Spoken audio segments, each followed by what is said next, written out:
अस्सलाम वालेकुम, शर्मी रिएक्शन में आप सबका स्वागत है। तो गाइस फिर से लेके आ गए हम लोग रिएक्शन वीडियो। तो गाइस आज मतलब कि हम लोग का जो वीडियो है उनके ऊपर है, जो लड़कियां मतलब मेकअप सेकअप करके एकदम जलसों में निकलती है और पार्टी वेयर के लिए निकलती है एकदम एचडी मेकअप करके। तो उन लड़कियों को लेके जो है जर्जिस मौलाना साहब ने बहुत अच्छा मतलब बयान दिया है। तो आइए देखते हैं। तो काफी हेल्पफुल वीडियो होने वाला है, आप लोग अंत तक जरूर देखना। हाय गाइस, अस्सलाम वालेकुम। तो उम्मीद करते हैं आप लोग भी ठीक है और हम लोग भी बहुत अच्छे हैं। तो गाइस आज की वीडियो है हम लोग के मेकअप के ऊपर में, जो मेकअप करके मतलब कि जलसों में जाता है, जैसे मज़ार पे जाता है। तो जो कौन सा चीज़ पे जाना चाहिए, कौन सा चीज़ पे नहीं जाना चाहिए, चलिए सुनाते हैं वीडियो। इन औरतों से पूछो क्या कर रही है बाहर, मेले में इनका क्या काम है, क्यों घूम रही हो तुम मेले में, और जलसों में नए कपड़े पहनकर आने का मकसद क्या है, जलसों में लिपस्टिक लगाने का मकसद क्या है, जलसों में आ रही हो तो क्रीम और पाउडर लगाने का मकसद क्या है, जलसों में आ रही हो तो चमकती हुई साड़ी पहन के आने का मकसद क्या है। और कल की तकरीर में मैंने कहा था मालदार पाड़ा में, वो जुमले जेब तो नहीं देते हैं लेकिन कहना पड़ता है मजबूरी में। जब जख्म पुराना हो जाए और सही ना हो तो होम्योपैथिक दवा से इलाज नहीं किया जाता, छुरा उठाया जाता है ऑपरेशन करने के लिए। कसम खुदा की ऐसा लग रहा था जैसे एक कुतिया के पीछे 10-10 कुत्ते दौड़ रहे हो। यह हाल है। हाँ, यह जुमला नहीं कहना चाहिए मुझे, लेकिन कहूंगा, रो के दिखाओ मुझे। यह सूरत हाल बना के रख दी आपने। जल से भी जब महफूज ना रहे, बेपर्दगी और उरियानियत का नंगा नाच जब जलसों में भी नाचा जाने लगे, तो फिर कहां रूह तलाश कर रहे हो। आपने सवाब की नीयत से जलसा किया, यह सवाब मिलेगा आपको।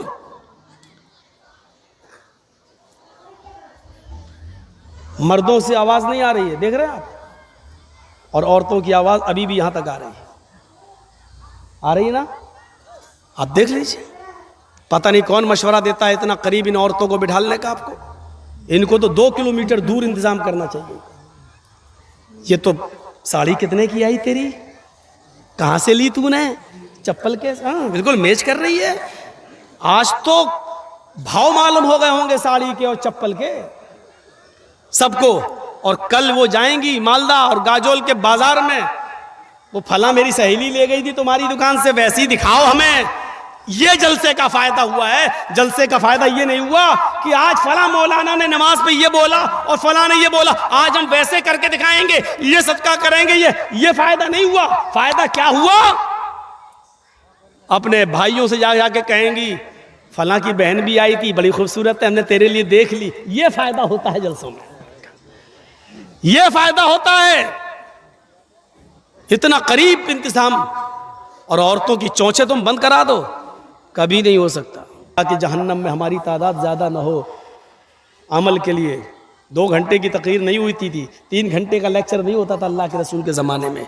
उस औरतों ने क्या कहा, उन औरतों ने कुलना व बीमा, कुलना जमा मुज़क्कर गायब का सेगा ये बतला रहा है। एक ने नहीं, सारी औरतों ने क्या कहा, आए अल्लाह के रसूल हमें वजह बताइए, रीज़न, औरतें जहन्नम में सबसे ज़्यादा जलती हुई क्यों दिखाई दी। तो अल्लाह के रसूल ने पहला रीज़न, पहली वजह बताई तो सिर लान, और दूसरी वजह बताई तत्फुर नलाशीर। पहली वजह लान तान ज़्यादा करती हो, ज़बान बहुत चलाती हो, मुंह बहुत चलाती हो, तुम्हारा मुंह बंद होता ही नहीं है। हकीकत है, 2 औरतें अगर कहीं बैठ जाएं तो कंपनी मिल जाती है। 2 मर्द अगर ट्रेन में जाएंगे तो थोड़ा सुकून मिल सकता है, लेकिन अगर 2 औरतें ट्रेन में चली जाएं तो 24 घंटे का सफ़र बहुत आसानी से कट जाएगा, बात करते करते करते करते। क्योंकि हमें और आपको एक आदमी के बारे में मालूम होगा, उनको तो पूरे ख़ानदान के बारे में मालूम होता है। एक बादशाह ने ऐलान निकाला, जो सबसे बड़ा झूठ बोलेगा उसको सबसे बड़ा इनाम देंगे। तो झूठों की कमी थोड़ी थी। एक आया, बादशाह ने कहा भाग, ये कोई झूठ नहीं है। दूसरा आया, उसने कहा ये भी कोई झूठ नहीं है। तीसरा आया, बादशाह ने कहा यार झूठ बोलो यार, ये तुम्हारा कोई झूठ है, बड़ा झूठ जो बोलेगा उसको सबसे बड़ा इनाम देंगे। लास्ट में एक आदमी आया, कहने लगा मेरा भी एक झूठ सुन लो। कहा क्या? कि आज मैंने ख्वाब में देखा जहां तक मेरी नजर जा रही है औरतें ही औरतें बैठी हुई हैं। बादशाह ने कहा ये भी कोई झूठ नहीं, भक्त ख्वाब में देखा जा सकता है, तुमने देखा हो सारी औरतें, बहुत सी औरतें बैठी होंगी, ये ख्वाब नजर आ सकता है, ये कोई झूठ नहीं है। कहा आगे तो सुनो यार, आप बोलते बहुत हो। उसने कहा बादशाह से, पूरी बात सुनी नहीं, बीच में बोल दिए। मैंने ख्वाब देखा कि जहां तक मेरी नजर जा रही है औरतें ही औरतें बैठी हुई हैं और सारी औरतें खामोश बैठी हुई हैं। बादशाह ने कहा क्या? जहां तक नजर जा रही है औरतें ही औरतें, कहा और सब खामोश, ये हो ही नहीं सकता। कहा क्यों? कहा दो औरतें खामोश नहीं बैठ सकती और इतनी औरतें खामोश, इससे बड़ा झूठ तो कोई हो ही नहीं सकता। उसको सबसे बड़ा अवार्ड दिया, सबसे बड़ा इनाम दिया, सबसे बड़ा इनाम। तो ये औरतों का एक रिकॉर्ड है और इस रिकॉर्ड को अल्लाह के रसूल ने यही कहा, तुक्सिरन लान, तुम लानो तान ज्यादा करती हो, एक दूसरे की बुराई ज्यादा करती हो, एक दूसरे की गीबतें ज्यादा करती हो, एक दूसरे की बुराइयों में लगी रहती हो। वह तकफुरन लाशीर, और दूसरी तुम शोहरों की नाफरमानी बहुत करती हो, शोहरों की नाफरमानी। अब बताओ आदमी बेचारा क्या करे? मेरे साथ भी हादसा होता है। एक बार मेरी बीवी ने पूछा मैं मायके जा रही हूं, चली जाऊं? पास में ही है। मैंने कहा ठीक है चली जाओ, कोई बात नहीं, बहुत दिनों से नहीं गई। हाँ तुम तो चाहते हो कि मैं चली जाऊं, तुम्हें तो अच्छा लगता है। मैंने कहा ला हौल वला कुव्वता इल्ला बिल्लाह। यार तुमने इजाजत मांगी, मैंने दे दी। एक दो महीने के बाद फिर कहने लगी कि मैं चली जाऊं, थोड़ी अम्मी की तबीयत खराब है। मैंने कहा नहीं अभी तुम्हें जाने की कोई ज़रूरत नहीं है, 2-4 दिन रुको, हम दोनों चलेंगे वो देखने के लिए। लो तो मैं तो आपके घर में क्या नौकर कैद होकर रहूं? हैं? मैं जब भी जाना चाहूं तो आप भेजेंगे नहीं? नहीं मैं अब मैंने कहा कि ना जाओ तो कैद करके रख रहा हूं, और मैंने कह दिया चले जाओ तो क्या हो रहा है? लो तुम्हें तो कोई फिक्र ही नहीं, कितनी आसानी से कहती चले जाओ, इसका मतलब तुम्हें मेरी जरूरत ही नहीं। ये औरत इसीलिए का टेढ़ी पिछली से पैदा हुई है, सीधा करोगे तो टूट जाएगी लेकिन सीधी नहीं होगी। इसके नाज और नखरे को बर्दाश्त करना पड़ेगा। एक सहाबी का वाक़या बताऊं, हजरत उनकी बीवी से उनको बड़ी परेशानी थी, तो वो अपनी शिकायत लेकर अल्लाह के हजरत उमर के पास गए कि हजरत उमर को कहूँगा तो हजरत उमर डांटेंगे, मेरी बीवी को सही हो जाएगी। तो वो घर पे गए और दरवाजे को दस्तक दी, उधर से आवाज़ आई अंदर से, बाहर बैठो मैं अभी आ रहा हूँ। और देखा कि अंदर शोर हो रहा है, तो इसने कान लगाया सहाबी ने हज़रत उमर फारूक के दरवाजे पर, तो क्या सुनता है कि उमर फारूक की बीवी उमर फारूक पर बरस रही है, ये वो तुम्हें होश नहीं, ये नहीं, ठिकाना नहीं, सब्जी कैसे आएगी, खाना कैसे। और हज़रत उमर जी जी जी करते चले आ रहे, जी ट्रेन आ जाएगा जी जी। अब वो कहने लगा लो ये क्या मेरा इलाज करेंगे, ये तो खुद ही इस बीमारी में मुब्तला हैं। वो चल दिया वहाँ से, वो चल दिया।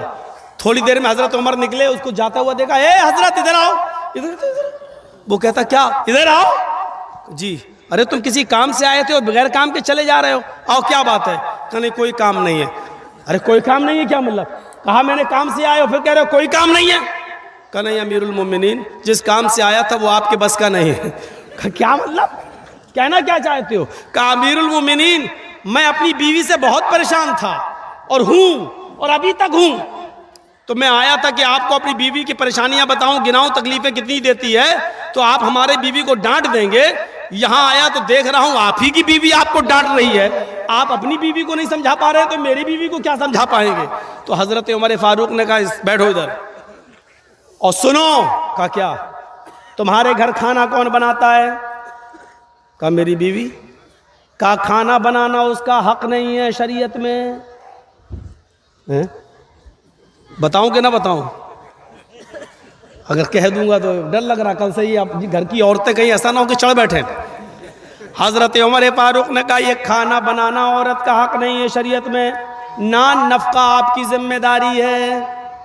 जब निकाह होता है तो उसमें मेहर मुतय्यन किया जाता है, लिखा जाता है इतना इतना मेहर अलावा नान नफका, यानी पकी हुई रोटी पका हुआ खाना खिलाना ये आपकी जिम्मेदारी है। लेकिन अल्लाह ने मेरी बीवी के दिलों में इतनी मोहब्बत डाल दी है कि वो घरों में बावर्चन बन जाती है, हमारे लिए खाना बना देती है। अच्छा ये बताओ, तुम्हारे बच्चों की पेशाब और पायखाने को कौन साफ करता है? कहा मेरी बीवी। कहा ये भी उसकी जिम्मेदारी नहीं है, बच्चा आपका है। बेटा बेटी जो है वो बाप का कहलाता है, बच्चा पैदा हो जाने के बाद वो बाप का है। ये बाप की जिम्मेदारी है पेशाब और पायखाना करे तो साफ करे, लेकिन वो हमारे लिए बेचारी इस लेवल पे आ जाती है, हमारे बच्चों के लिए वो आया बन जाती है और वो उसका पेशाब और पायखाना भी साफ कर देती है। एक एक चीज गिनाते गए, एक एक चीज गिनाते गए।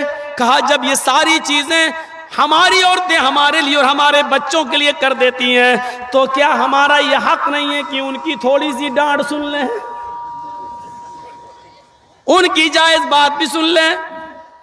घर चलाना है तो उनकी थोड़ी बहुत डांट भी सुनो, चले जाओ। और आइंदा ऐसा मत करना। क्या तुमने अल्लाह के रसूल का यह फरमान नहीं सुना कि बीवी औरत जो है वो आदम की पिछली से पैदा हुई है और पिछली टेढ़ी होती है, उसको सीधा करने की कोशिश करोगे तो वो टूट जाएगी लेकिन सीधी नहीं होगी। औरत को सीधा करने की कोशिश करोगे तो तलाक ले लेगी या हो जाएगी, लेकिन वो बिल्कुल सुधरेगी नहीं। इसलिए थोड़ा बहुत उसकी कजी और कभी को तुम्हें बर्दाश्त करना पड़ेगा। जी आप सही कह रहे हैं। इशारा चला गया। मेरी माँ बहनों, हाथ जोड़ के अब विनती कर रहा हूँ, ऐसा ना हो कि कल तुम ये कहने लगो अब खाना तुम बनाओ, मौलाना साहब ने कह दिया, ये हमारी जिम्मेदारी नहीं है। ऐसा ना हो। बहुत कम जगहों पर हम ये बयान करते ही नहीं है, क्योंकि आजकल औरतें गलत इस्तेमाल भी ले लेती है ना। एक बार मैंने किसी जलसे में कह दिया था कि अगर किसी का शौहर अपनी बीवी को पूरा खर्चा नहीं देता, बीवी बच्चों का, तो बीवी अपने शौहर की जेब से या अलमारी में से उतना पैसा ले सकती है, उसको बताए बगैर, जिसको चोरी नहीं कहा जा सकता है, बताए बगैर ले सकती है, जितने में उसका और उसका खर्चा चल जाए। ये जैसे ही मैंने जिस तकरीर में मैंने कहा, दूसरे दिन मेरी जेब से 5,000 रुपये गायब हो गए। उस दिन से बयान करना छोड़ दिया। ये तो नाजायज़ इस्तेमाल करती है। फिर इतनी इजाज़त दे दो 100-200 रुपये की, तो इनका 100-200 रुपये में कुछ होता ही नहीं है, 5,000। फिर ये होता है कि मौलाना ने कहा तो था ले सकते, तुम देते नहीं हो इसलिए हमने ले लिया। अरे अल्लाह के बंदी, मैंने तो ये कहा है कि जितने में तेरे घर का बच्चों का गुजर बसर चल जाए उतना। हाँ तो क्या हुआ, साड़ी पुरानी हो गई नहीं लाई, फेयर एंड लवली खत्म हो गई, लेने जाना है।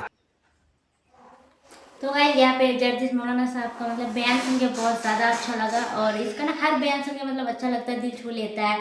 तो इस बयान सुन के मतलब अच्छा लगा बहुत ज़्यादा कि हाँ सही में कोई मज़ार हो गया, हम लोग का जो जलसा होता है उसमें हो गया। अधिकतर जो औरत होती है वो लड़कियाँ होती है, वो ना क्या करती है, एकदम HD मेकअप और चमकता हुआ साड़ी, चमकता हुआ मतलब ड्रेस, ऐसा नहीं पहन के जाना चाहिए, क्योंकि सबब का काम, अगर सबब के लिए जाती हो मज़ार में या फिर जलसा में, तो अच्छा हिजाब पहन के जाओ, मतलब वो पूरा चेहरा को ढक के जाओ, तभी तो ना सवाब मिलेगा। वैसे तो मज़ार में नहीं जाना चाहिए शायद, पता नहीं बोले क्या है। ऐसा नहीं है कि मतलब कि जहाँ मतलब कि मेकअप की ज़रूरत है, जैसे पार्टी वगैरह शादी वगैरह में सब में चलता है, जो अच्छा मतलब कि साड़ी पहन लिए मेकअप वगैरह उसमें जा सकते हैं। लेकिन जैसे मज़ार हो गया, कोई आदमी मर जाता है, उसमें भी हम देखे हैं बहुत सारी औरत को कि आदमी को अगर मर जाने पे देखने के लिए जाता है ना, उसमें भी चमकदार कपड़ा जैसे सितारा वाला होता है ना, वो सब पहनती है और पता नहीं लिपस्टिक वगैरह लगाती है। तो ये सब में नहीं जाना चाहिए, ऐसे में चलता ही भी नहीं है और अच्छा भी नहीं लगता है।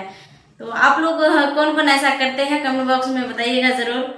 मैंने बहुत सारी औरतें को देखा है ऐसा, जैसे मज़ार पे भी वो मेकअप करके जाती है, चमकदार साड़ी, चमकदार ड्रेस पहन के, लिपस्टिक लगा करके, ऐसा लगता है कि कहीं पे मतलब कि कोई पार्टी वगैरह कोई मतलब कि कुछ किसी का शादी पे हो गया उस पे ही आई है। तो ऐसा लगा कि पार्टी वेयर में आई है, मतलब वो जलसा में या मज़ार में नहीं आई है, वो ऐसी लगती है। अच्छा, वो लोग मज़ार में या जलसा में देखने के लिए नहीं जाते, किसी को दिखाने के लिए जाते हैं, ऐसा लग रहा है ना। मतलब नहीं जाना चाहिए। हम ये लड़की है, लड़की का या औरत का हम लोग बुराई नहीं करेंगे, मतलब जो वीडियो में देखे अभी हम लोग वही बोल रहे हैं, बट कोई बात नहीं, आप लोग माइंड मत कीजिएगा। और गाइस मेरा फेस पे आप लोग देख सकते हैं जो चिकन पॉक्स नहीं होता वो उड़ गया, आप लोग माइंड मत कीजिएगा, होता है। मतलब मेरा ना जब भी मतलब आम का सीजन होता है खाने से हो जाता है मेरा, हुआ है तो हाँ जब भी मैं आम खाता हूँ तभी हो जाता है, बट क्या करेंगे, उठता है उठने तो पर आम तो खाना जरूरी है ना, अब सीजन तो नहीं छोड़ेंगे ना। और आम किस किस का फेवरेट है कमेंट उसमें जरूर बताना। अभी आम का सीजन चल रहा है, जैसे हो गया आम का जूस हो गया, मतलब आम को मतलब हर तरीका से बना के खाते हैं हम लोग, है ना, जूस वगैरह सब हाँ। तो गाइस ठीक है, आज का रिएक्शन वीडियो हम लोग का ये था कि अच्छा लगे तो सब्सक्राइब कर लीजिए, लाइक कर लीजिए और ज़्यादा से ज़्यादा शेयर कीजिएगा। और फिर मैं आज भी ये बोलना चाहूँगी, हम लोग का वीडियो जो देखना मतलब बंद कर दिए हैं, देखिए जरूर, और इसका भी चैनल को देख लीजिएगा आप लोग। रिएक्शन में भी जाइएगा, वहाँ पे हाँ। वीडियो मिलता है डेली। तो बाय।